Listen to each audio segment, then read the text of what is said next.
മാർക്കറ്റിലൊക്കെ നടപടി ശുദ്ധീകരിക്കാൻ വേണ്ടിയിട്ടാണ്. പിന്നെ അതുപോലെ തന്നെ നൂറടിത്തോടും കുന്നംകുളം പഴയ പഴയങ്ങാടി ഉദാഹരണം അതിൽ പറയുന്നു. അതുപോലെ പഴയങ്ങാടിക്ക് ചുറ്റും ഏതാണ്ട് 6ഓളം വരുന്ന പുതുകിണറുകൾ നമ്മൾ കഴിഞ്ഞ രൂക്ഷമായ വേനൽക്കാലത്ത് നമ്മൾ ചർച്ച ചെയ്ത വിഷയമാണ്. അപ്പോൾ ആ പുതുകിണറുകളെല്ലാം തന്നെ സംരക്ഷിക്കാൻ ജനകീയ കൂട്ടായ്മ ആ കിണറുകളുമായി ബന്ധപ്പെട്ട് ഉണ്ടാക്കണമെന്ന് ബിജുവിന്റെ ബിജു പ്രദാനം ചെയ്യുന്ന വാർഡിൽ മാത്രം 3 4 കിണറുകൾ ഈ പറഞ്ഞ നമ്മുടെ അങ്ങാടികളിൽ മാത്രമായിരുന്നു. അപ്പം അങ്ങനെ ആ പുതു കിണറുകൾ സംരക്ഷിക്കാൻ ഒരു സന്ദേശം ആയി നമുക്ക് കൊടുക്കാൻ വേണ്ടി കഴിയായിരുന്നു. അതുപോലെ തന്നെ ഈ പരിങ്ങാടി മാർക്കറ്റ് സൈഡ് ആകെ ഇടിഞ്ഞ് പൊളിഞ്ഞ് കിടക്കുകയാണ്. ആയുർവേദ ഡിസ്പെൻസറിയുടെ പണി ആരംഭിച്ചു കഴിഞ്ഞു. അപ്പോൾ എന്തായാലും അവിടെ ആ ആയുർവേദ ആശുപത്രിക്ക് അനുവദിച്ചു കൊടുത്ത സ്ഥലത്തിന്റെ കോമ്പൗണ്ട് വാൾ നിർമ്മാണം നടന്ന് ഈ വരിങ്ങാടി മാർക്കറ്റ് വേറെ മാറ്റി നിർത്തേണ്ടി. അപ്പോൾ എന്തായാലും വരിങ്ങാടി മാർക്കറ്റ് കൊണ്ടുവരാമെന്നാണ്. ഈ കാര്യങ്ങൾ മാത്രമല്ല, നമ്മൾ ഈ പറഞ്ഞ ഈ മുകളിത്തോടും കുറ്റിക്കാട് പണ്ടും ചേർത്ത് ചെയ്യാമട്ടലിന്റെ ചെയ്യപ്പെട്ടത് കുന്നംകുളത്തിന്റെ ഒരു ടൂറിസ്റ്റ് മേഖല എന്ന ഉദ്ദേശം ഉണ്ടിട്ടുള്ളൂ. ഈ മുകളിത്തോടും അതുപോലെ തന്നെ ആനക്കുണ്ട് അല്ലെ, ആനക്കുണ്ട് തന്നെ അത് നമ്മുടെ അതിർത്തിയിലല്ല നിൽക്കുന്ന സ്ഥലമില്ല. നമ്മുടെ അതിർത്തിയിൽ കോട്ട പഞ്ചായത്തിന്റെ അതിർത്തിയിലാണ് നിൽക്കുന്നത്. നമ്മുടെ അതിർത്തി കാണിച്ചത് വെട്ടിക്കടവ് ആ റോഡ് ഒരു സൈഡ് നമ്മുടെ പ്രദേശത്താണ്. അപ്പൊ അത് ശരിയാക്കുകയാണെങ്കിൽ അങ്ങോട്ടും ഒരു അഭിപ്രായം ശ്രീരാമന്റെ അഭിപ്രായം പുറത്തോട്ടുള്ള നഗരസഭയുടെ സ്ഥലത്താണ് കുറേക്ക് ചെയ്യേണ്ടി വരുന്നത്. എംഎൽഎ ഫണ്ട് ഉപയോഗിക്കുകയാണെങ്കിൽ മന്ത്രി ഇടപെട്ട് ചെയ്യുകയാണെങ്കിൽ പിന്നോട് നഗരസഭയുടെ പ്രദേശത്താണ് ചെയ്യേണ്ടി വരിക ഭൂരിഭാഗം. അപ്പൊ നഗരസഭയ്ക്ക് അഭിപ്രായം കൂടി കേൾക്കണം എന്ന ഉദ്ദേശം കൊണ്ടാണ് ചെയ്യേണ്ടതാണ് എന്നൊരു അഭിപ്രായമാണ്. അതിലെന്ത് ചെയ്യണമെന്നാണ് ഈ മാർക്കറ്റിംഗ് പുനരുദ്ധാരണം നടത്തണം എന്നുള്ളത് മാർക്കറ്റിംഗ് പുനരുദ്ധാരണം നടത്തണം എന്നുള്ള കാര്യത്തിൽ വേറെ ഒന്നുമില്ല. അത് എടുക്കണം. അതിന്റെ ഫണ്ട് നമുക്ക് കഴിക്കാൻ ബാധ്യതയാക്കണം. നിലവിൽ 8 9 സ്റ്റാളുകളാണ്. അതിൽ 4-5 സ്റ്റാളുകൾ ഉപയോഗിക്കുന്നു. ബാക്കിയൊക്കെ ഇടിഞ്ഞു പോയി മുന്നോട്ട് കയറുന്നു. അപ്പൊ അത് പുനരുദ്ധാരണം എന്ന രീതിയിൽ ചെയ്യും.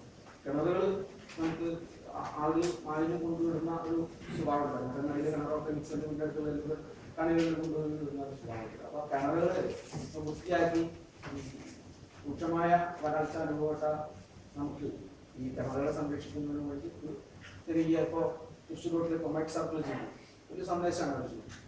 അതുപോലെ നമുക്ക് ഉപയോഗപ്പെടുത്തണം എന്നുള്ള ഉദ്ദേശമാണ് അറിയുന്നത്.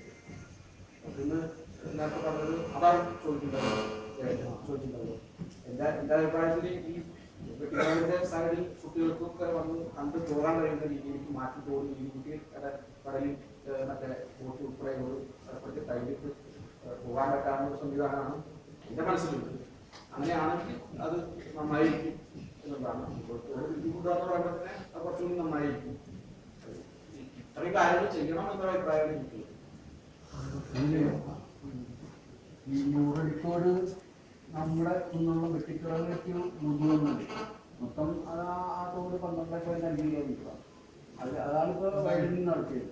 48 കോടി രൂപ 2 ഘട്ടമായിട്ട് 24 അങ്ങനെ 48 കോടി രൂപയാണ് KLDC ആ വർക്ക് നടത്തിയിട്ടുള്ളത്. ഇത് നമ്മുടെ ഏരിയ എന്ന് പറയുന്നത് 4.2 കിലോമീറ്ററാണ്. അത് ഇപ്പോൾ സ്ട്രെങ്തൻ ചെയ്ത് തയ്യാറുണ്ട് പറഞ്ഞു. അതിലിപ്പോൾ ഒരു അന്നത്തെ പ്രോജക്റ്റ് അനുസരിച്ച് അതിന് ചുറ്റും വീണ്ടും വിള്ളലുകൾ ഉണ്ടാവാതിരിക്കാൻ വേണ്ടിയിട്ട് തെങ്ങ് ഈറ്റ അതൊക്കെ അതിൻ്റെ സൈഡിൽ വെച്ച് പിടിപ്പിച്ച് അത് ബലപ്പെടുത്താന്നുള്ളതാണ് എടുക്കുന്നത്. ഇത് മണ്ണിട്ടോട് മുഴുവനായിട്ടൊന്നും ഇല്ലാന്നുള്ളതാണ്. അതാ പ്രോജക്റ്റ്. മണ്ണ് ഏറെക്കുറെ 1.5 മീറ്റർ കഴിഞ്ഞ് അത് താഴ്ത്തി അത് അധികമായിട്ട് ബന്ധിപ്പിക്കാനുള്ള ഒരു പദ്ധതിയാണ് നമ്മൾ മറ്റേ KLDC നടത്തിക്കൊണ്ടിരിക്കുന്നത്. അതിലിപ്പോൾ ഈ ഫണ്ട് ഏത് രീതിയിൽ കണ്ടെത്തുന്ന ഈ കൗൺസിലിൽ എന്താ ഈ അജണ്ട വന്നതെന്നുള്ളതാണ് മനസ്സിലാകാത്തത്. അത് KLDC നടത്തിക്കൊണ്ടിരിക്കുന്നതാണ്. MLA ഫണ്ട് ഉപയോഗിച്ചിട്ട് അത് ചെയ്യുകയാണെങ്കിൽ ഇപ്പോൾ നമ്മുടെ അംഗീകാരമൊന്നും വേണ്ട, നമ്മുടെ അംഗീകാരമൊന്നും ഇഷ്ടമല്ല. കഴിഞ്ഞ പ്രാവശ്യം ഈ 48 കോടി രൂപ ഇനി ഉൾത്തോടുകളാണ് അതിന് ചെയ്യാറുള്ളത്. ഇത് എന്താണ് ഉദ്ദേശം എന്ന് പറഞ്ഞില്ല. നമ്മളെന്ത് ചെയ്യും, നഗരസഭ കൗൺസിൽ തീരുമാനത്തിന്റെ ഭാഗമായിട്ട് നമ്മളെന്താ ചെയ്യാറുള്ളത് എന്നുള്ളതാണ് മനസ്സിലായത്. നമ്മൾ എന്ത് കൺസേണാണ് ഇതിൽ കൊടുക്കാറുള്ളത്. ഇതില് ഞാൻ മനസ്സിലാക്കിയെടുത്തോളം ഇതിനകത്ത് വന്നിട്ടുള്ള ഈ അജണ്ട ഈ പറയുന്ന വിഷയം നമ്മുടെ മന്ത്രിയുടെ ശ്രദ്ധയിൽപ്പെടുത്തിയപ്പോൾ മന്ത്രി നമ്മുടെ മുനിസിപ്പൽ സെക്രട്ടറിയോട് അതിനുള്ള നിർദ്ദേശം എന്താണെന്നുള്ള രീതിയിലാണ് വന്നിട്ടുള്ളത്. നമുക്ക് ഇവിടെ കേട്ട് പറഞ്ഞു കൊടുത്തത് ഇപ്പോൾ നമ്മൾ വെള്ളങ്ങാടി മാർക്കറ്റിന്റെ നവീകരണ പ്രവർത്തനവുമായി ബന്ധപ്പെട്ട് നമുക്ക് ചെയ്യാൻ കഴിയാവുന്നത് നഗരസഭ എന്ന രീതിയിൽ ചെയ്യാം. പക്ഷെ 100 അടിക്കോടിന്റെ പ്രവർത്തനങ്ങളുമായി ബന്ധപ്പെട്ട് നഗരസഭയ്ക്കൊന്നും ചെയ്യാൻ കഴിയില്ല. മാത്രമല്ല നഗരസഭയുടെ പരിധിക്കകത്ത് നിലനിൽക്കുന്ന സംവിധാനം അത് വേറെ പഞ്ചായത്തുകളും മറ്റും കൂട്ടിച്ചേർത്ത് നിൽക്കുന്ന സ്ഥലങ്ങളുള്ളതുകൊണ്ട് അതിന്റെ മുകളിൽ നമുക്ക് ഒന്നും ചെയ്യാൻ കഴിയില്ല. അപ്പൊ അത് ആ രീതിയിൽ നമ്മൾ അത് MLA ഫണ്ടോ അല്ലെങ്കിൽ ആ രീതിയിൽ ഉപയോഗിച്ചിട്ട് ചെയ്യാൻ വേണ്ടിയിട്ട് ആലോചിക്കുക എന്നുള്ളതാണ് എന്നോട് പറയുന്നത്.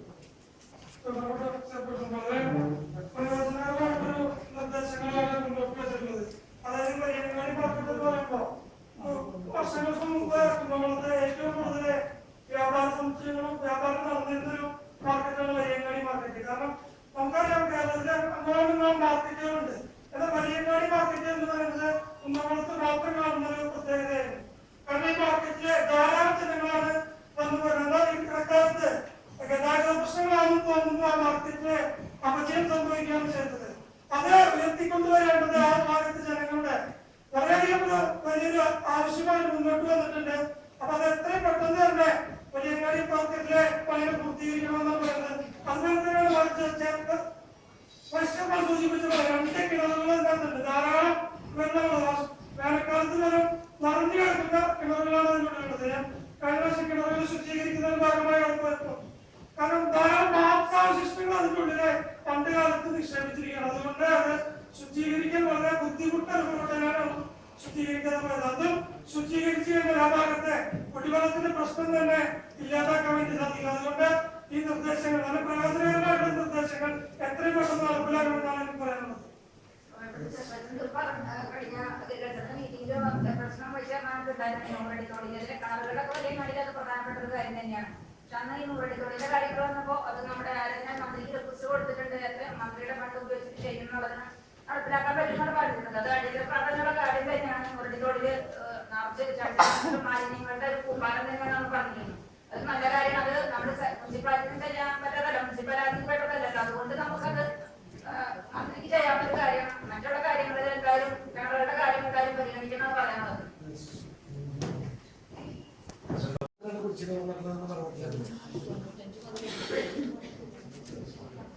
95 മുതലുണ്ട് കുടിശ്ശിക.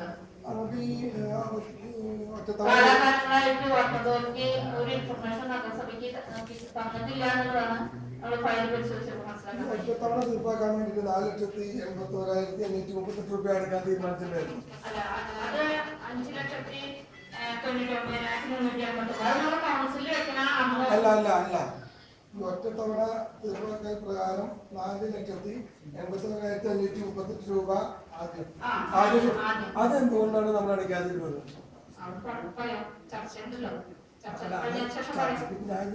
എനിക്ക് തോന്നിയ ഒരു സംശയം അതിന് ചോദിച്ചാണ്.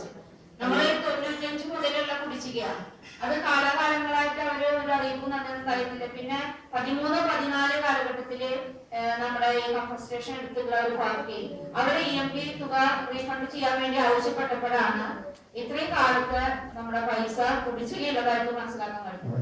അപ്പൊ ഈ 95 കാലഘട്ടത്തിൽ തൊട്ട് ഉള്ള കുടിശ്ശിക നമുക്ക് ഇപ്പോൾ ഉള്ള ആളുകൾക്ക് ഇപ്പൊ ഈ 5,99,359 രൂപ കൊടുക്കുക പറഞ്ഞാൽ അത് അക്കാലത്ത് വെച്ചിട്ടാണ് അത് തീരുമാനിച്ചത്.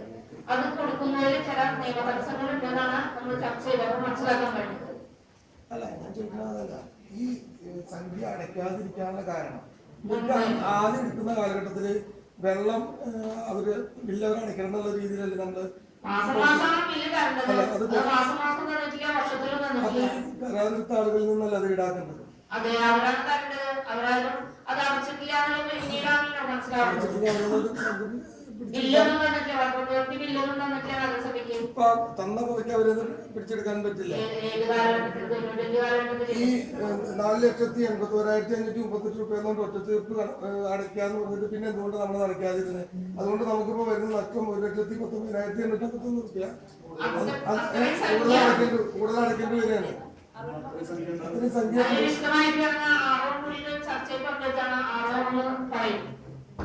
അല്ല. അതുപോലെ ഇപ്പൊ നമ്മൾ എന്താ ചെയ്യുന്നത്? ഇപ്പൊ വെള്ളം വാട്ടർ സപ്ലൈ വെള്ളമാണ് അവിടെ ഉപയോഗിക്കുന്നത്. ഇതിൽ നമുക്ക് അവിടെ നമ്മുടേതായിട്ടുള്ള നമ്മുടെ സ്ഥലത്തൊരു കിണർ നിലനിൽക്കുന്നുണ്ട് ഇല്ലേ? ബസ് സ്റ്റാൻഡില് ഒരു കിണറുണ്ട്. ആ കിണറിൽ നിന്ന് നമുക്ക് വെള്ളം അടിച്ചിട്ട് അത് ഉപയോഗിക്കാൻ പറ്റില്ല. കോമളക്കാരല്ല, നമ്മുടെ സ്ഥലത്താണ് അല്ലെ? നഗരസഭയുടെ സ്ഥലത്താണ് ആ കിണർ നിൽക്കുന്നത്. കോമളക്കാർ നമുക്ക് ചെയ്യുന്ന ഒരു ഔദാര്യം ഇല്ലാതെ നമ്മുടെ സ്ഥലത്ത് നമ്മുടെ ഔദാര്യം കൊടുക്കുകയാണ്. അല്ലാതെ കോമളക്കാരൻ ഔദാര്യം നഗരസഭയ്ക്കില്ല. ഏത് കാലഘട്ടത്തിലാവട്ടെ നമ്മുടെ സ്ഥലത്താണല്ലോ അത്. വെള്ളമില്ലാത്ത സമയത്ത് നമ്മൾ ഈ പറഞ്ഞ മാതിരി കഴിഞ്ഞ പ്രാവശ്യം 2 ആളെ ജോലിക്കാരെ വെച്ചിട്ട് അതിൽ വെള്ളം ഒരു ദിവസം 2,000 രൂപ വെള്ളം 1,500 രൂപ വെള്ളം അടിക്കും. എന്നിട്ട് നഷ്ടം നമുക്ക് വരും. അപ്പൊ നമുക്ക് ആവശ്യമുള്ള വെള്ളം നമുക്ക് അത് എടുത്തിട്ട് പോരെ മറ്റുള്ളവർക്ക് അത് ഉപയോഗിക്കാൻ കൊടുക്കുക. ആ കെട്ടിടത്തിലേക്കുള്ള വെള്ളമൊക്കെ ഒരു വ്യക്തിക്ക് മാത്രമായിട്ട് ഉപയോഗിക്കാതെ അത് മറ്റുള്ളവർക്ക് കൂടി ഉപയോഗപ്പെടുന്ന രീതിയിൽ അത് ചെയ്യാത്ത എന്തുകൊണ്ടാണ്? തരിക എന്ന് പറഞ്ഞു കഴിഞ്ഞാൽ അതൊരു ഔദാര്യമാണ്. ഒരു ഔദാര്യം നമ്മൾ കണക്കാക്കരുത്. നമുക്ക് അവകാശപ്പെട്ടാണത്. നമ്മളിപ്പോ ഈ പറഞ്ഞ മാതിരി പല കിണറുകളും നമ്മൾ ഏറ്റെടുക്കണു. നമുക്ക് വെള്ളക്ഷാമുള്ള സമയത്ത് നമ്മളത് ഏറ്റെടുക്കാൻ തയ്യാറാണ്. അപ്പൊ നമ്മുടെ അധീനതയിൽ സ്ഥലത്തെ വെള്ളം നമുക്കത് ഉപയോഗിച്ചിട്ട് ആ വരുന്ന നഷ്ടം നമുക്ക് നികത്തിക്കൂടും. അതൊന്നും ആലോചിക്കാവുന്ന കാര്യമാണ്.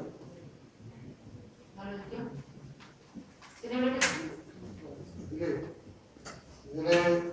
കഴിഞ്ഞ കുറെ വർഷങ്ങളായി വാട്ടർ സപ്ലൈ നമ്മുടെ കംഫർട്ട് സ്റ്റേഷനിലേക്ക് വെള്ളം നൽകിക്കൊണ്ടിരുന്നതാണ്. അത് സമയാസമയങ്ങളിൽ ഇത് ടെൻഡർ എടുക്കുന്ന ആളുകളാണ് അതിന്റെ പൈസ അടയ്ക്കുന്നത്. ആ ഒരു വർഷം അവർ ടെൻഡർ എടുത്തിട്ടുണ്ടെങ്കിൽ ആ ഒരു വർഷത്തിന്റെ നടത്തിപ്പുമായി ബന്ധപ്പെട്ട് അവരാണ് പൈസ അടയ്ക്കുന്നത്. അത് പൈസ അവരടച്ചിട്ടില്ലെങ്കിൽ അത് അടപ്പിക്കാൻ ബാധ്യസ്ഥത നമ്മുടെ നഗരസഭ തന്നെയാണ്. ആ കാലഘട്ടങ്ങളിൽ അത് നടന്നില്ല എന്നുള്ളത് കൊണ്ടാണ് ഇത് 9,55,243 രൂപ കുടിശ്ശികയായത്. എന്നിട്ടും ആ കാലഘട്ടങ്ങളില് നഗരസഭയ്ക്ക് ലെറ്ററില് അല്ലെങ്കിൽ അതിന് നടപടിക്രമങ്ങളും ചെയ്തില്ല. അത് വാട്ടർ സപ്ലൈയുടെ സ്ഥിരം സ്വഭാവം. അവരത് ചെയ്യില്ല. അവർ അവസാന ഘട്ടത്തിൽ ഒന്നിച്ചേ തരുള്ളൂ. എന്നിട്ട് അദാലത്ത് വെച്ചപ്പോഴാണ് അന്ന് 4,81,500 രൂപ അടയ്ക്കാൻ പറഞ്ഞത്. അന്ന് നഗരസഭയ്ക്ക് അത് അടയ്ക്കാൻ കഴിഞ്ഞിട്ടുണ്ടാവില്ല. ആ അടയ്ക്കാൻ, അതായത് 1 ടൈം സെറ്റിൽമെന്റിന്റെ സ്കീം അനുസരിച്ചുകൊണ്ട് പറഞ്ഞ് ആ പരിധിക്കകത്ത് നിന്ന് അത് പോയി. ആ സമയത്തിനുള്ളിൽ അടച്ചില്ല. അതെന്താ കാരണം? അടയ്ക്കാൻ പറ്റിണ്ടാവില്ല. ഇപ്പോഴല്ലേ അത് അടയ്ക്കാൻ പറ്റില്ല. അല്ല, അതിനകത്ത് ഇപ്പോഴും ഇതിനകത്ത് നിലനിൽക്കുന്ന പ്രശ്നം ഇപ്പോഴും ഈ പൈസ അടയ്ക്കാൻ പറ്റില്ല. ഈ പൈസ അടയ്ക്കാൻ നഗരസഭ ബാധ്യസ്ഥരാണ്. അവരത് കട്ടുകയും ചെയ്തു. നമുക്കിത് നിയമപരമായിട്ടുള്ള നടപടിയിലേക്ക് പോകാന്നുള്ളതാണ് ഇതിന്റെ ഏറ്റവും ഉചിതമായ കാര്യം. ഇത് നമ്മുടെ കുഴപ്പമില്ല. ഇത് വാട്ടർ സപ്ലൈ, ഇത് നഗരസഭയിൽ മാത്രമല്ല, സാധാരണക്കാരായിട്ടുള്ള പാവപ്പെട്ട വീടുകളിൽ പോലും വെള്ളം ഉപയോഗിക്കുന്നതിന്റെ അവർക്ക് കൃത്യമായി മാസം കൊടുക്കാതെ ഒന്നിച്ചുകൊണ്ട് വരും. 50,000 അല്ലെങ്കിൽ 15,000 16,000 എന്നൊക്കെ പറഞ്ഞിട്ട്. എന്നിട്ട് ആ കാശിന് ഒരു 6,000 17,000 നടപടികളൊക്കെ വരും. എന്നിട്ട് ആ കാര്യത്തിന് പോയി കഴിഞ്ഞാൽ അതിന്റെ എഴുതിത്തുള്ളൂ. അപ്പൊ ഇതിന്റെ പൈസ നമുക്ക് അടയ്ക്കാൻ കഴിയില്ല. ഇത്രയും പൈസ എങ്ങനെ നഗരസഭ അടയ്ക്കുന്നത്? അതിന് മുകളിൽ നിയമ നടപടികൾ സ്വീകരിക്കുക. അല്ലെങ്കിൽ ഈ കാലഘട്ടങ്ങളിൽ എടുത്ത നമ്മുടെ കോൺട്രാക്ടർമാരുണ്ട്, അവരുടെ ഒരാളിന് മാത്രമേ ഇവിടെ നിൽക്കണുള്ളൂ. ബാക്കിയുള്ളവരൊക്കെ എം പി മേടിച്ചു പോയി. അല്ലെങ്കിൽ ആ എം പി തിരിച്ചു പിടിക്കുമ്പോൾ എല്ലാ കാലഘട്ടങ്ങളിലും ഈ പൈസ പിടിക്കേണ്ടതായിരുന്നു. കാരണം അവിടെ അടച്ച പൈസ എം പി പൈസ അവിടെ പിടിക്കണം. ഇപ്പൊ അവസാന ഘട്ടത്തില് ഒരു പാവം വൈകുന്നു പിടിക്കും. പക്ഷെ അയാൾ നല്ല ഉപയോഗിച്ചിട്ടുണ്ട്. പൈസ അടച്ചിട്ട്. അപ്പൊ ഈ പൈസ നമുക്ക് അടയ്ക്കാൻ കഴിയില്ല. ഇത് നിയമ നടപടികൾക്ക് പോവുക. മാത്രമല്ല, ഇപ്പൊ ഇത് പറഞ്ഞ പോലെ തന്നെ സ്ഥിരമായിട്ട് നമുക്ക് അവിടെ സംവിധാനം ഉണ്ടാക്കും. അതിന്റെ ഏറ്റവും പ്രധാനപ്പെട്ട ഒരു ഇതെന്താ വെച്ചിട്ടുണ്ടെങ്കിൽ, കംഫർട്ട് സ്റ്റേഷനിൽ പകല് ആളുകൾ ചിലപ്പോ അവരുടെ കാര്യം സാധിക്കാൻ എന്തെങ്കിലും നേരത്തെ വളർന്നത്. അപ്പൊ ഒരൊറ്റ വിളിയാണ്, ചെയർപേഴ്സൺ വിളിച്ചു, വെള്ളം വേണം ഒരു ലോകം. ചെയർപേഴ്സൺ എന്നെ വിളിക്കും. ഇതുമായി ബന്ധപ്പെട്ടിട്ട് നടന്നിരിക്കുന്നുണ്ട്. ആരെങ്കിലും ഒന്നും വിളിച്ചിട്ട് ഞാൻ സജീവനെ വിളിക്കും. സജീവ അവിടെ ഉണ്ടെങ്കിൽ വെള്ളം കിട്ടും. അപ്പൊ ആ പണി നമുക്ക് പറ്റില്ല. നമുക്ക് സ്ഥിരമായിട്ട് കോഴമലയ്ക്ക് കിണറടിക്കാൻ നമ്മുടെ സൗകര്യം കൊടുത്തിട്ടില്ല. നമ്മുടെ സ്ഥലത്താണ് കിണർ, കോഴമല കിണറൊന്നുമല്ല. പക്ഷെ അവരെ അടിച്ചിട്ടുണ്ടാവും. അതിൽ നിന്ന് യഥേഷ്ടം അടിക്കാനുള്ള സംവിധാനം, അല്ലെങ്കിൽ വേറൊരു കിണറടിക്കാൻ സംവിധാനം. ആ നടപടികൾ ചെയ്യണം. അല്ലാത്ത എന്തായാലും ഒരു ദോഷം തന്നെ സ്ഥിരമായി വെള്ളമില്ലാത്തത് കൊണ്ട് പമ്പ് സ്റ്റേഷന്റെ പ്രവർത്തനങ്ങൾക്ക് വളരെ കുഴപ്പമുണ്ട്. അത് വളരെ മോശപ്പെട്ട രീതിയിലേക്ക് ബ്ലോക്ക് വരുന്നതും അത് ഇടയ്ക്ക് അത് ജാമാവുന്നതൊക്കെ ഈ വെള്ളത്തിന്റെ പ്രശ്നമാണ്. അതുകൊണ്ട് ഇത് കേസിന് പോവാ.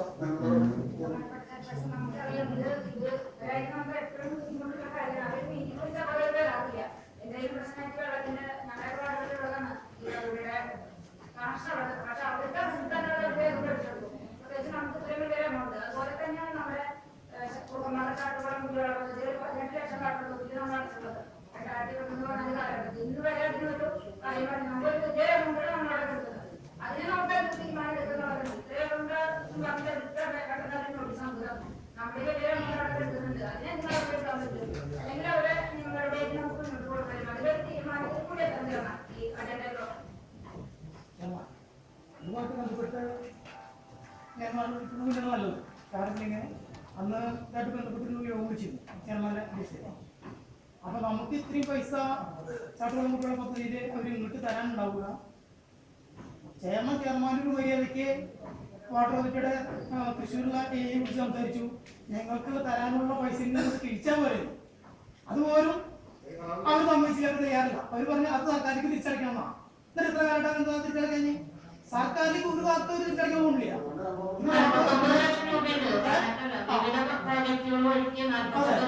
എനിക്ക് പറഞ്ഞാൽ ഈ അന്ന് അവർ ആ പ്രോജക്ട് നടപ്പിലാക്കുകയാണെങ്കിൽ, അത് തുടങ്ങി വെക്കുകയാണെങ്കിൽ, ചാട്ടുകുളം കുടിവെള്ള പദ്ധതി നമ്മൾ അടച്ച പൈസ തുടങ്ങി വെക്കുകയാണെങ്കിൽ ആ പ്രദേശത്തെ കുടിവെള്ളക്ഷാമം ഒരു പരിധിവരെ പരിഹാരം ചെയ്യും.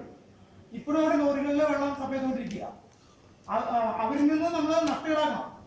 നമുക്ക് ഇത്ര കാലം നമ്മുടെ പൈസ അവർ വാങ്ങി വെച്ചിട്ട് ചാട്ടുകുളം കുടിവെള്ള പദ്ധതി തുടങ്ങാത്തതിന് അവരെ നഷ്ടോത്തരവാദിത്വം അവരെ ഈടാക്കുന്ന സംവിധാനമായിട്ട് മുന്നോട്ട് പോകണം.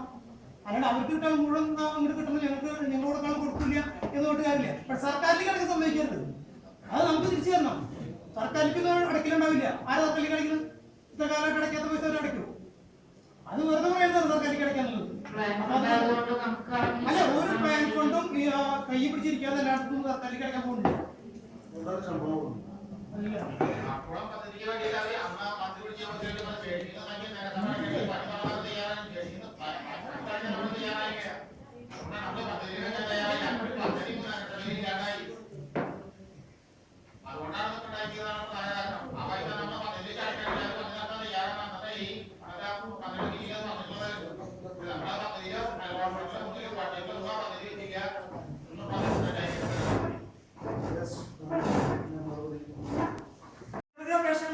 അതൊക്കെ നമ്മൾ ഇവിടുന്ന് പാസ്സാക്കി കൊടുക്കുന്നുണ്ട്. പക്ഷേ പല സ്ഥാപനങ്ങളും പ്രവർത്തിക്കുന്നത് ഈ അനുമതി കിട്ടിയില്ല. 5.5 HP അനുമതി ലഭിച്ചതിന് ശേഷം അതിൽ കൂടുതൽ HP മോട്ടറുകളാണ് കുന്നംകുളത്ത് പല സ്ഥാപനങ്ങളും. വടക്കാഞ്ചേരി റോഡിലെ എനിക്കറിയാവുന്ന സ്ഥാപനത്തിൽ 5 HP അനുമതിയാണ് ലഭിച്ചിട്ടുള്ളത്. എന്നാൽ അതിൽ കൂടുതലുള്ള HP മോട്ടറുകൾ ഉപയോഗിച്ചിട്ടാണ് അവർ പ്രവർത്തിക്കുന്നത്. കുന്നംകുളം നഗരസഭയിലെ അധികൃതരെ അത് പോയി പരിശോധനയ്ക്ക് വിധേയമാക്കണം. കാരണം അവരിവിടെ നിന്ന് നമ്മുടെ കയ്യിൽ 5 HP അനുമതി മേടിക്കുന്നതിന് ശേഷം അതിൽ കൂടുതലുള്ള HP ആണ് ഉപയോഗിച്ചു വരുന്നത്. കർശനമായിട്ടുള്ള പരിശോധന അതിൽ നടത്തണമെന്നാണ് എനിക്ക് പറയാനുള്ളത്.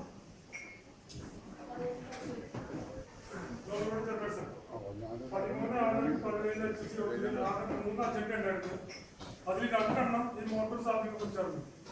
അതിലൊന്ന് ഇപ്പൊ കാണുന്ന ജാൻസി തോമസിനും ഒന്ന് അവരുടെ ഹസ്ബൻഡ് ഒരു തോമസിനുമായിട്ടായിരുന്നു. അപ്പൊ ഭാര്യ ഭർത്താവും കൂടി അപേക്ഷിച്ച് സ്ഥലം പോയി കാണുന്നു പറഞ്ഞു. ഞാനും സുമേച്ചിയും സോമയും പോയി കണ്ടിരുന്നു. ഒരു ബിൽഡിങ്ങിൽ 3 റൂമാണ്. ഫ്രണ്ടിലെ റൂം ഒഴിവാണ്. ബാക്കി 2 റൂമിലേക്ക് വെച്ചിട്ടുള്ളത്. അതിൽ ഫ്രണ്ടിലെ റൂമിൽ അവരോട് പറഞ്ഞു ഓഫീസിനാന്ന് ചോദിച്ചപ്പോൾ ഓഫീസിനാന്ന് പറഞ്ഞു. അവരുടെ ലൈസൻസ് പറഞ്ഞിരുന്നു. 2 അപേക്ഷ ഒന്നും വന്നിട്ടാണ്. ഇതിപ്പോ അജണ്ട വെച്ച് വന്നപ്പോൾ 1 മാത്രം കാണണം, മറ്റൊന്ന് 8 HP ആണ്. അപ്പൊ 1 മാത്രം ഒഴിവാക്കി 1 മാത്രം എടുത്തതിന്റെ കാര്യം എന്താണെന്ന് അറിയില്ല. ഒന്നാണ് 2 തൊട്ടടുത്ത റൂമാണ്. ഒരു ബിൽഡിങ്ങിലാണ്.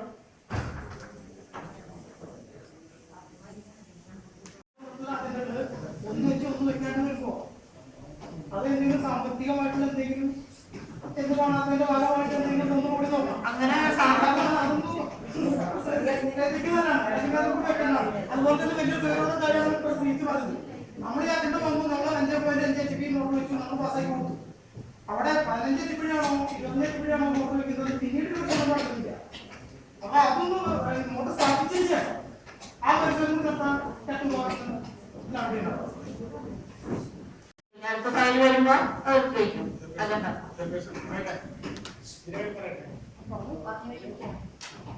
ഇതില് 2 തരത്തിലുള്ള പ്രവൃത്തികൾ സ്ഥിതിയാണ് ഞാൻ കണ്ടത്. ഞാൻ സുരേഷ് ആദ്യം പോയി കണ്ടിരുന്നു.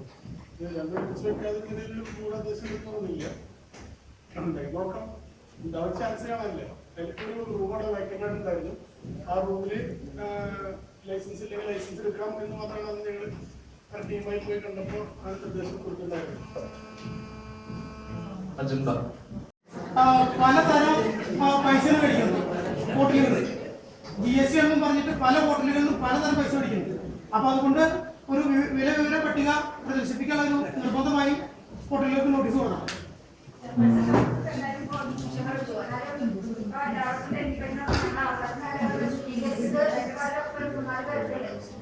നമ്മളെ എടുത്ത് വെക്കാറുണ്ട്. പക്ഷെ ആളുകൾ ഭയങ്കരമായിട്ട് പരാതി പറയുന്നുണ്ട്. പിന്നെ പറയുന്നത് സാധാരണ റോഡിൽ പോലെ സംഖ്യകൾ കാട്ടും പോകുന്നുണ്ട്. അപ്പൊ ആളുകൾ പറയുന്ന കാര്യം വലിയ പരിസരത്താണ് ഉള്ള ആളുകൾ ചെയ്യാതെ റോഡിൽ പോകുമ്പോ ആ തുല്യ വീട്ടിലേക്ക് വരുമ്പോൾ പരാതിയാണ്. ആളുകൾ കണ്ടു നിന്ന് പറയാണ് റോഡിൽ പോകാൻ. പക്ഷെ ആ പൊതുവെ വീടിനുള്ളിൽ പങ്ക് വരുന്ന അവസ്ഥയിലേക്ക് പോയിക്കൊണ്ടിരിക്കുക. അതുപോലെ പക്ഷെ ആദ്യം ഹോട്ടലുകൾ മാത്രം നമുക്ക് ചോദിക്കാൻ പറ്റില്ല. കച്ചവടക്കാരെ നമുക്കറിയാം, മക്കളെയും അതുകൊണ്ട് നമ്മൾ നന്നായി ശ്രദ്ധയിലെടുക്കേണ്ടതാണ്. എല്ലാ കച്ചവടക്കാരും അതുപോലെ കച്ചവടക്കാരെ വേസ്റ്റ് മുഴുവനും കഴിഞ്ഞ ദിവസം കാണിച്ചാണ് വേസ്റ്റുകൾ മുഴുവനും അവിടെ തന്നെ ഇട്ട് പോവുകയാണ്. അതുപോലെ കാനകളൊക്കെ ബ്ലോക്കാവും. അപ്പൊ എന്തായാലും നമ്മുടെ ഹെൽത്ത് ഈ സമയത്ത് എന്തായാലും നന്നായിട്ട് കൊണ്ടിട്ട് ഇറങ്ങണമെന്ന് പറയാനുള്ളത്.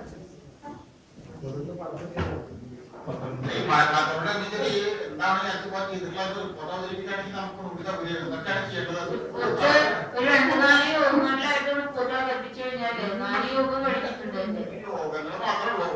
യോഗം അതിനനുസരിച്ച് അതിന്റെ പ്രവർത്തനം നടത്തിയിട്ടുണ്ട്. വൃത്തിയാക്കാനായിട്ട് കൗൺസിലർമാരെ ഇറങ്ങിയിട്ടുണ്ട്.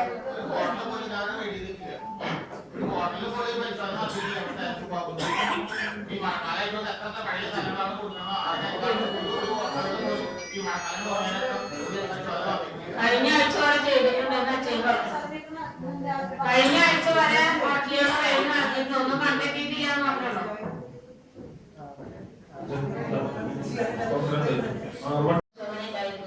ആ സ്ഥലം അംഗീകരിച്ചതായിട്ട് അറിയിച്ച് അവര് ഒരു അറിയിപ്പ് തന്നിട്ടുണ്ട്. അപ്പൊ അതിന്റെ ഭാഗമായിട്ട് നമ്മുടെ നിലവിലുള്ള ഈ IRTC-യുമായിട്ടുള്ള കരാർ നമുക്ക് റദ്ദ് ചെയ്ത് കാണിച്ചുകൊണ്ട് അവർക്ക് അറിയിപ്പ് കൊടുക്കേണ്ടതുണ്ട്.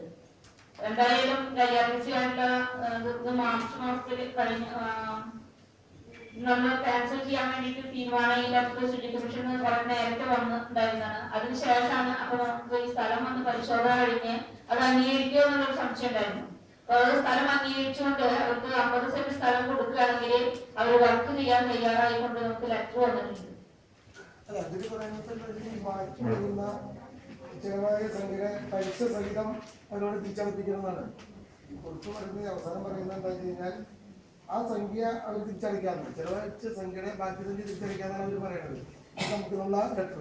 പക്ഷെ നമ്മളെ സംബന്ധിച്ചിടത്തോളം എന്താ വെച്ച് കഴിഞ്ഞാൽ ഇതിൽ പറയുന്നത് എന്താ വെച്ച് കഴിഞ്ഞാൽ ഒഴിച്ചമെന്ന് വെച്ച് കഴിഞ്ഞാൽ പലിശ സഹിതം തിരിച്ചടയ്ക്കണം അല്ലേ? അത് കഴിയില്ല അതിനെ കുറിച്ചിട്ടാണ് നമുക്ക് എന്ത് തീരുമാനമെടുക്കുന്നത് മെയിനായിട്ട്. അതായത് ഇതിൽ ഇവരുടെ ഈ 2008-10-2014 കൗൺസിൽ തീരുമാനപ്രകാരം അവരെ ഒഴിവാക്കിയിട്ടുണ്ട്. അതിന് നമ്മൾ ആ നോട്ടീസ് കൊടുക്കാണ് ഒരു മറുപടി നോട്ടീസ് നമുക്ക് തന്നത്.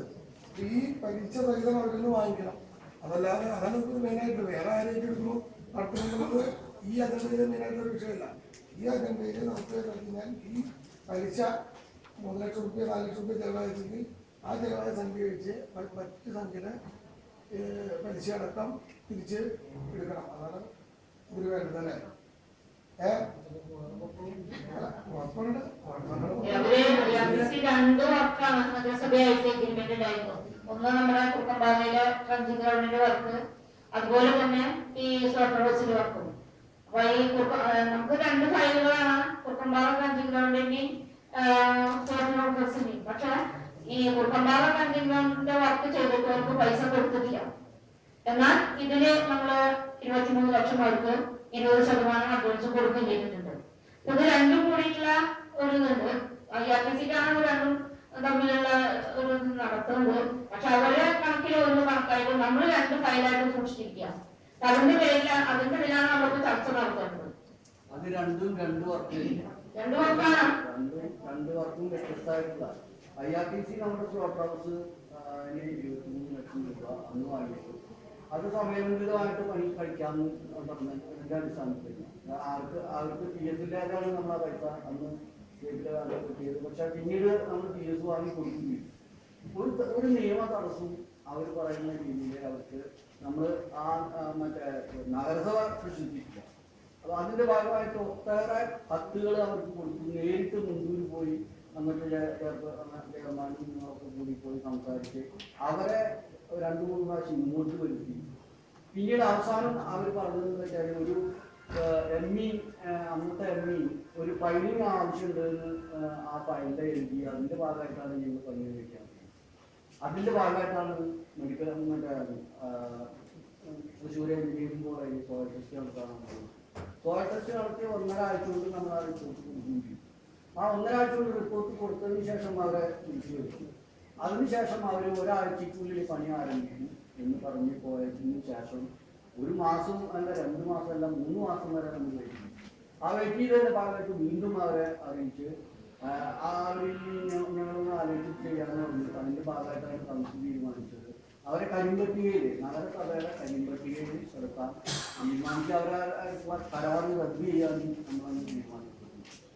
അപ്പോ എന്തായാലും നമുക്ക് ഈ സ്ലോട്ട് ഹൗസ് പണിയാൻ നിയമ തടസ്സങ്ങളും മറ്റേ ശുചിത്വനായിട്ടുള്ള പ്രശ്നങ്ങളൊന്നും ഇല്ല. ഇവർക്ക് ചെലവായി എന്ന് പറയുന്ന ബേസ് പണി മറ്റേ പണിയാൻ വേണ്ടി ചെലവായ 3 ലക്ഷം കഴിച്ച് ബാക്കിയുള്ള പൈസ റിപ്പോർട്ട് അനുസരിച്ച് തന്നെ ആ പൈസ വാങ്ങാനുള്ള തീരുമാനിച്ചു. അല്ലെങ്കിൽ നമ്മളും കൂടി കൗൺസിൽ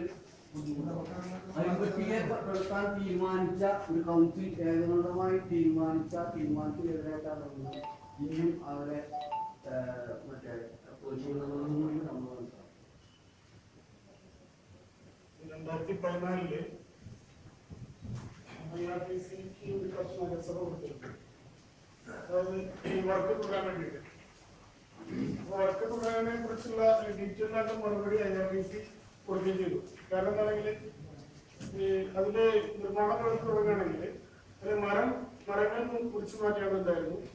അപ്പൊ ആ മരങ്ങൾ മുറിച്ചു മാറ്റാൻ വേണ്ടി നഗരസഭയ്ക്ക് വേണ്ടിയ സമയം 1.5 കൊല്ലമാണ്. അതിനുശേഷം പിന്നെ അതിന്റെ ഫയലിങ്ങോടും ബന്ധപ്പെട്ട കാര്യങ്ങൾ ചെയ്യാൻ വേണ്ടി വീണ്ടും അതിന്റെ അന്നത്തെ MP ഉണ്ടായിരുന്നു. അത് നടപ്പിലായത് 1.5 ആഴ്ച കൊണ്ടല്ല, 2.5 കൊല്ലം കൊണ്ടാണ്. 2.5 കൊല്ലം കഴിഞ്ഞിട്ടാണ് അത് ആ സോയിൽ ടെസ്റ്റ് നടത്തിയുള്ളൂ. അന്ന് ആരോഗ്യ സ്റ്റാൻഡിംഗ് കമ്മിറ്റി ചെയർമാനായിട്ടുള്ള CB രാജീവാണ് നേതൃത്വം കൊടുത്തിട്ട് ആ സമയത്ത് അങ്ങനെ 4 കൊല്ലമാണ് നഗരസഭ വഹിച്ചത്. IRPC വഹിച്ചതല്ല. IRPC കൃത്യമായിട്ട് ഇന്ന കാലം കൊണ്ടാണ് എങ്കിലും ആ പ്രവർത്തിക്കാൻ തയ്യാറാണെന്ന് നഗരസഭ 2 തവണ നോട്ടീസ് നൽകി അറിയിച്ചിരുന്നു. അത് റിവൈസ് ചെയ്യാണെങ്കിൽ ഇനിയും ചെയ്യാൻ തയ്യാറാണെന്ന് പറയുന്നത്. വീണ്ടും നോട്ടീസ് കൊടുത്തപ്പോൾ അവർ പറഞ്ഞത് ഈ ഇൻട്രസ്റ്റ് അടയ്ക്കുന്ന കാര്യം ഇൻട്രസ്റ്റ് അടയ്ക്കില്ല എന്നതിനാണ് അവർ പറഞ്ഞത്. ഞങ്ങളുടെ തെറ്റാണെങ്കിൽ മാത്രമേ നിങ്ങൾക്ക് അടയ്ക്കേണ്ടതുള്ളൂ, അല്ലെങ്കിൽ അടയ്ക്കേണ്ട കാര്യമില്ല. ഇപ്പൊ കഴിഞ്ഞ ദിവസം നമ്മുടെ പ്ലാനിങ്ങിന്റെ ഉപാധ്യക്ഷൻ മനോജ് കുമാറിന്റെ വീട്ടിലേക്ക് അച്ഛൻ ബന്ധപ്പെട്ട സമൂഹത്തിൽ ആൾ വന്നിരുന്നു. അപ്പോൾ ഈ കാര്യം സംസാരിച്ചു, ഞാൻ പേഴ്സണൽ സംസാരിച്ചു. അപ്പോൾ ഒരു കാരണവശാലും അതില് ഇൻട്രസ്റ്റ് അടയ്ക്കുന്ന കാര്യമില്ല. ഇൻട്രസ്റ്റ് അടയ്ക്കുക എന്ന് പറഞ്ഞാൽ IRPC തെറ്റുപറ്റിയാണ് അർത്ഥം. അതുകൊണ്ട് അവർ എന്തുപോലെ IRPC ഇൻട്രസ്റ്റ് അടയ്ക്കില്ല. അത് മാത്രമല്ല വേറെ ചെയർപേഴ്സൺ സൂചിപ്പിച്ച കാര്യം IRPCയിലെ വേറെ ഗ്രൗണ്ടില് അതിന് 11 ലക്ഷം രൂപയാണ് വർക്കാണ് ചെയ്യുന്നത്. ആ ഫണ്ടിന് ആര് ഇൻട്രസ്റ്റ് കൊടുക്കും? അത് ഇതിനെതിരല്ലേ കൊടുത്തത്. ഇനി 20 ലക്ഷം രൂപ നേരത്തില്ലേ കൊടുത്തത്. 23 ലക്ഷം രൂപ അന്ന് മൊബൈലൈസേഷൻ അങ്ങോട്ട് കൊടുത്തതാണ്. അതിന്റെ ബേസ്മെന്റിന് വേണ്ടി ആകെ ചിലവായത് 3 ലക്ഷം രൂപയാണ്. ബാക്കി 20 ലക്ഷം രൂപ. ഇവിടെ 11 ലക്ഷം രൂപയാണ് ഉണ്ടായിരിക്കുന്നു. അത്ര ഇതിന്റെ അത് ഇപ്പൊ ട്രെൻഡിങ് നടന്നുകൊണ്ടിരിക്കുകയാണ്, അല്ലെങ്കിൽ നടന്നുകൊണ്ടിരിക്കുകയാണ്. അപ്പൊ അതിന് നമ്മൾ ഇൻട്രസ്റ്റ് കൊടുക്കേണ്ടതല്ലേ? അപ്പൊ ഇങ്ങനെ ഇത് ഈ അജണ്ട വീണ്ടും അനിശ്ചിതത്വം തുടരുകയെന്നല്ലാണ്ട് എന്തായാലും കാര്യങ്ങൾ നമ്മൾ പറഞ്ഞിട്ട് എന്താ കാര്യം? ഇനിയും ഇത് IRTC സംസാരിക്കണ്ടേ? നമ്മളെ കേസെടുക്കാൻ പറ്റുമോ? രേഖകൾ കൃത്യമായിട്ട് നോക്കിക്കഴിഞ്ഞാൽ അതിന്റെ അവസാനം നോക്കിക്കഴിഞ്ഞാൽ ഈ പറയുന്നത് കാണാം. ആ രേഖകൾ പ്രകാരം IRTC തെറ്റില്ല എന്ന് തന്നെ കാണാൻ പറ്റുള്ളൂ. വേറെ രീതിയിൽ നമ്മളെ കൈപ്പട്ടികപ്പെടുത്താൻ പറ്റില്ല, പറ്റുന്ന കാര്യമില്ല. അങ്ങനെ തീരുമാനങ്ങൾ എടുക്കാത്ത തീരുമാനങ്ങളാണ് പിന്നീട് അതിൽ രേഖകളിൽ വന്നത്. അതെല്ലാം പോട്ടെ. എന്നാൽ നമുക്കിപ്പോ വളരെ വിപുലമായിട്ട് രീതിയിലുള്ള ഒരു അറവുശാല ആവശ്യമാണ്. അപ്പൊ അതുകൊണ്ട് എങ്ങനെയാണ് ഈ രണ്ടും കൂടി വെച്ചുകൊണ്ട് അല്ലെങ്കിൽ കണക്ക് ബാലൻസ് ചെയ്തുകൊണ്ട് അത് അവസാനിപ്പിക്കാൻ പറ്റും നോക്കാം. അതിനുശേഷം അറവുശാല പറയുന്നത് ഈ അജണ്ടയിൽ ഒന്നും തീരുമാനമില്ല. അജണ്ടയിൽ തീരുമാനിക്കാൻ പറ്റും, ഒന്നും തീരുമാനിക്കാൻ പറ്റില്ല. IRTC ഒന്നെങ്കിൽ ഇൻവെസ്റ്റ്മെന്റ് പ്രൈസ് തിരിച്ചടക്കണം, അത് തയ്യാറാവില്ല. മറ്റേ പൈസ ചെലവാക്കിയിട്ടുണ്ട് 4 ലക്ഷം രൂപ, അത് പൈസയാണല്ലോ. അത് ഈ പൈസ കൊണ്ടാണ് അവർ ചെലവാക്കിയിട്ടുള്ളത്. അപ്പൊ അതുകൂടെ കാര്യമായിട്ട് വിശകലനം ചെയ്താണ് നടക്കുകയുള്ളൂ. ഇതുകൊണ്ടൊരു അജണ്ട നടപ്പിലാവുന്നില്ല. തടസ്സമുണ്ടെങ്കിൽ ഈ ഒരു IRTC പിന്നെ സ്വന്തം മെച്ചപ്പെടുത്തി കണ്ട് സംസാരിച്ചു പറയുള്ളൂ. എന്തായാലും നിങ്ങളൊക്കെ തെറ്റുപറ്റി എന്തായാലും അവർ പറയില്ല. ഞാൻ മനസ്സിലാക്കിയിടത്തോളം കേരളത്തിലെ തദ്ദേശ സ്ഥാപനങ്ങൾ മുഴുവൻ പറ്റിക്കുന്നൊരു സ്ഥാപനമാണ് IRTC. അപ്പൊ എന്തായാലും നമ്മുടെ ആവശ്യമായിട്ട് മുന്നോട്ട് പോകാൻ പോകാം. ഫയലുകള് സത്യം തന്നെ പറയുള്ളൂ. ഫയലുകളിൽ സത്യം, ഈ ഫയലുകൾ വായിച്ചു കഴിഞ്ഞാൽ ആർക്കും മനസ്സിലാവും. സോമൻ പറഞ്ഞത് വളരെ സത്യമാണെന്ന് ഫയൽ പരിശോധിച്ചപ്പോൾ എനിക്ക് മനസ്സിലായിട്ടുണ്ട്. വെറും 30-35 പാഴ്മരങ്ങളാണ് മുറിച്ചു മാറ്റാനായിരുന്നത്. ആ പാഴ്മരങ്ങൾ മുറിച്ചു മാറ്റാനാണ് 1.5 വർഷം എടുത്തത്. പിന്നെ മണ്ണ് പരിശോധനയ്ക്ക് 2.5 വർഷം എടുത്തത്. ആ ഫയലിൽ അവരെ മറുപടി ആ ഫയലിലുണ്ട്. ഫയലിൽ കൃത്യമായിട്ടുള്ള ഡേറ്റുകൾ ഉണ്ട്. ഫയലിൽ പരിശോധിച്ചു കഴിഞ്ഞിട്ട് ആർക്കും അത് നുണയാണെന്ന് സ്ഥാപിക്കാൻ പറ്റില്ലല്ലോ. ആ പറഞ്ഞ കാര്യങ്ങളൊക്കെ വസ്തുത തന്നെയാണ്. അതിനെ മുറിച്ചു മാറ്റാൻ പറ്റാത്ത ഒരു മരമില്ല. മരം എന്ന് പറഞ്ഞാല് ഇപ്പൊ ആ മരത്തിന്റെ ആകെ ഒരു മാത്രമല്ല മണ്ണിട്ട നിലത്തുണ്ടായ കുറച്ചുകൊണ്ട് ആകെ 2 കൊല്ലമുണ്ട്. ഒന്നുമില്ല അപ്പൊ ഒരു കൈകൊണ്ട് വിളിച്ചാൽ അതിന്റെ പറഞ്ഞത് പാഴ്മരങ്ങളായിരുന്നു. ആ പാഴ്മരങ്ങൾ മുറിച്ചു മാറ്റി കൊടുത്തില്ല. മുറിച്ചു മാറ്റി കൊടുത്തത് നഗരസഭയുടെ ചുമതലയായിരുന്നു. മാത്രമല്ല അവര് IRTC പോലും ഒരു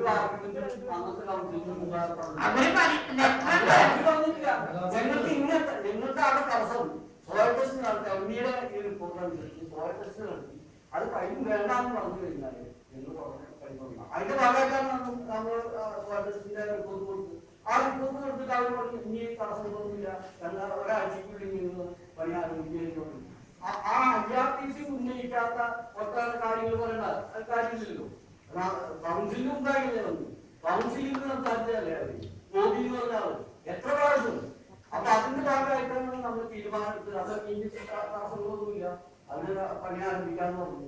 ആരംഭിക്കാന്ന് പറഞ്ഞ് അവർ 3 മാസം വരെ വീണ്ടും നമ്മൾ അവർക്ക് സമയം കൊടുത്തു. അതിനുശേഷമാണ് നിയമ നടപടിയിലേക്ക് ഒറ്റക്കാര്യം തീരുമാനിച്ചത്. ആ നിയമ നടപടിയുടെ ഭാഗമായിട്ടാണ് ഇത്രയും നമ്മുടെ പൈസ 23 ലക്ഷം രൂപയുടെ പൈസല്ലേ അവർ പറഞ്ഞില്ലല്ലോ. അപ്പൊ അതിന്റെ ഭാഗമായിട്ടാണ് ഏർപ്പെടുത്താൻ നമ്മൾ തീരുമാനിച്ചത്. എല്ലാ പണി ചെയ്യാൻ കാശ് കൊടുക്കുന്ന നഗരസഭയുടെ അതൊന്നല്ല. അവരെ കണ്ടിങ്ങോട്ടിലും ഈ പറഞ്ഞമായിരുന്നല്ലാണ്ട് ബന്ധിച്ച് നമ്മൾ ആ സ്ഥലത്ത് നിയമിച്ചതാണ്. അത്രയും പൈസ കൊടുക്കുന്നതില് അല്ല 10 ലക്ഷം രൂപ അവർക്ക് 11 ലക്ഷം രൂപ കൊടുക്കാണ്ട് അത് ഉണ്ടായിരിക്കാം. പക്ഷെ അതിന്റെ വർക്കും പൂർത്തീകരിച്ചിട്ടുണ്ടായിരുന്നില്ലോ. അത് അവരുടെ ആ വർക്കം പറഞ്ഞ രീതിയിൽ പൂർത്തീകരിച്ചില്ല. അതൊന്നും ശരിയല്ല. IRTC ഉന്നയിക്കാത്ത നമ്മളോട് പറഞ്ഞിട്ടില്ല. ഈ 2.5 കൊല്ലമാണ് സോയിൽ ടെസ്റ്റിന് വേണ്ടി സമയം. അപ്പൊ ഇത് ചെയ്യാൻ വേണ്ടിയിട്ട് അതിനുശേഷം ഇത് കുഴപ്പമില്ല ചെയ്തതാണ്. കേന്ദ്രപരമായിട്ട് പോയില്ലേ. അപ്പൊ അത് കൃത്യമായിട്ട് ആ സമയത്ത് കളക്ട് ചെയ്യാൻ പറ്റുന്നതിന്റെ കുറവിന്റെ പേരിലാണ് അത്രയും കാലതാമസമായിട്ടുണ്ട്. കൃത്യമായിട്ട് ഒക്കെ അറിയും. അത് അതുപോലെ 1.5 ആഴ്ച പറഞ്ഞു പോയിരുന്നു. ഗവൺമെന്റിൽ പഠിച്ചിട്ടില്ല. ആ സമയത്തുള്ള എല്ലാ ഞാൻ ആ സമയത്ത് ഞാൻ പറയുന്നില്ല മാർക്കുകളില്ല. ഇത് വളരെ ചെറിയ ആളുകൾ മാത്രം പറയാണ്. കൗൺസിലിൽ ഒരു തീരുമാനം അതിന്റെ മനസ്സിലാക്കി പോയില്ല. രണ്ടായിരുന്നില്ല, 2014 കൗൺസിലിലെ തീരുമാനിക്കാത്ത കാര്യത്തിലേക്ക് പോയി നോക്കണം. ഇല്ലേ നമുക്ക് അബൂസാല അത്യാവശ്യമാണ്. അത് IRTC ഒറ്റപ്പെട്ട ആളാണ് രീതിയിൽ ചർച്ച ചെയ്ത് നമ്മുടെ ഈ സമയം നമ്മുടെ ഈ വികസന പ്രവർത്തനങ്ങൾ നമ്മുടെ അതിന്റെ ഫയല് പരിശോധിച്ചിരിക്കും. വീട്ടുകാരിലേക്ക് ചർച്ച ചെയ്തിട്ടുണ്ട്. വളരെ കൃത്യമായി ഫയലാണെന്ന് നമുക്കൊന്നും പരിശോധിക്കാനുള്ള ആ ഒരു കാര്യം നമുക്കെന്തെല്ലാം പച്ചയ്ക്ക് നമ്മൾ പറഞ്ഞാലും ഫയല് കിടക്കുന്ന സ്ഥാനം അവിടെ വരും. അതുകൊണ്ട് എൻ്റെ വ്യക്തിപരമായ അഭിപ്രായം ആരംഭിച്ച സെറ്റ് ചെയ്യാനുള്ളത് പല നടക്കുന്ന പള്ളികളിൽ നടക്കുന്ന മാലിന്യ സംസ്കരണ മാലിന്യ പ്രവർത്തനത്തിൽ ഭാഗമായി അവർക്ക് കൊടുക്കാനുള്ള ശ്രമിക്കുക. അത് എങ്കിലും സെക്ഷനിൽ പരിശോധിച്ചു അവർക്ക് കൊടുക്കാനുള്ള സംഖ്യ കൊടുക്കാനും അവർക്ക് നിന്ന് വാങ്ങാനുള്ള സംഖ്യ വാങ്ങാനും തീരുമാനമെടുക്കുക. അതോടൊപ്പം മിഷന്റെ ഭാഗമായി ആഘോഷാല പണിയും തീരുമാനമെടുക്കാൻ ഒന്നാമതോ ഇവിടെ ചേർന്നാനെ വേണ്ടി ചുമതലപ്പെടുത്തിയാൽ അത് തീരുമാനിച്ചടുത്ത കൗൺസിലിംഗ് വരികയാണ് ചെയ്യും. വിഷയം നമുക്ക് ക്ലോസ് ചെയ്യാൻ തോന്നുന്നു. അങ്ങോട്ടും ഇങ്ങോട്ടും ചർച്ചയ്ക്ക് പോയിട്ട് ഈ വിഷയത്തെ നമ്മൾ എവിടെ എത്താത്ത രീതിയിൽ കിട്ടുകയാണ്. അവർക്ക് പൈസ കൊടുക്കാനുള്ള സത്യമാണ്. അപ്പൊ ആ പൈസ കൊടുക്കാനുള്ള ഏതാണ്ട് 11 ലക്ഷത്തോളം ഒക്കെയാണ് കൊടുക്കാൻ. അപ്പൊ ആ കൊടുക്കാനുള്ള പൈസ കൊടുക്കുന്നുണ്ട്. നമുക്ക് കിട്ടാനുള്ള സംഖ്യ എത്രയാണ് അത് മുനിസിപ്പൽ എഞ്ചിനീയറും ബന്ധപ്പെട്ട ആളുകളും ചെയർമാനും കൂടി ഇരുന്ന് ആലോചിച്ച് ആ പ്രശ്നം സെറ്റ് ചെയ്തായിരിക്കും നന്നാവുക എന്നതാണ്. അതിന് ആവശ്യമായ ഒരു തീരുമാനം ചേർക്കാവുന്നതാണ്. നഗരസഭയ്ക്ക് തീരുമാനിക്കാൻ പറ്റുമോ?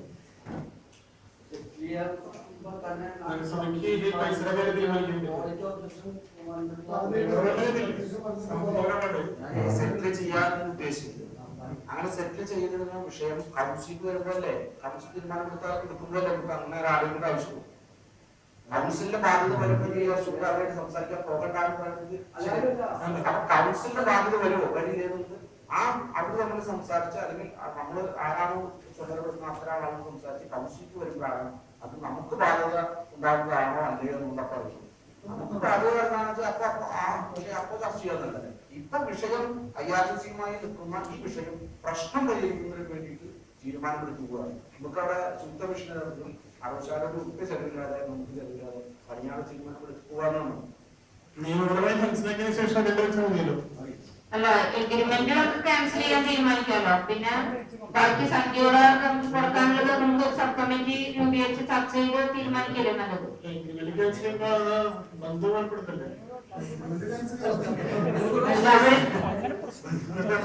അവരുമായിട്ട് പ്രവൃത്തി നടത്താൻ നമ്മൾ താല്പര്യപ്പെടുന്നില്ല.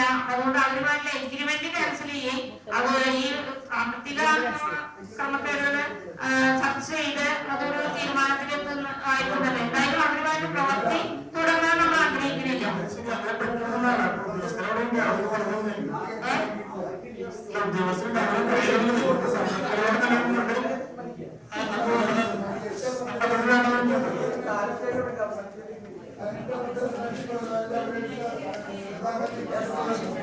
സംസാരിച്ച